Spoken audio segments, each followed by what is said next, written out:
Hey everyone, welcome back. In today's quick guide, I'm going to show you how to create a clean professional YouTube logo in Canva. Yeah, super simple and perfect for beginners.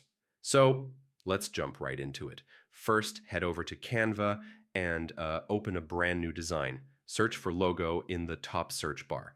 Canva automatically loads a square canvas, which is exactly what YouTube recommends. Now, on the left side, you'll see Canva's template library. Type YouTube logo in the template search. You'll get dozens of modern styles. Pick something simple, bold, and easy to read. I mean, your viewers should recognize it instantly. All right, let's update the text. Click the title, change it to your channel name. Try keeping it short, like 2 or 3 words, so it looks clean. You can tweak the font style on the top panel. Canva's bold fonts look great for YouTube branding. Next up, icons. On the left sidebar, search for play button, camera, or YouTube. Canva has tons of free graphic elements. Drag one onto your canvas and resize it. Place it next to or behind your text. Yeah, just keep it balanced visually. YouTube branding uses red, white, and black, but you can totally pick your own, something that matches your theme.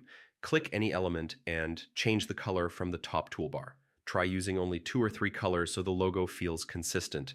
Once you're happy with it, click the download button in the top right corner. Choose PNG for the best quality. And if you want a transparent background, especially for YouTube banners or thumbnails, make sure that option is checked, and that's it. Your YouTube logo is ready, super quick, super clean. If this helped you out, go ahead and subscribe for more easy Canva tutorials. Thanks for watching.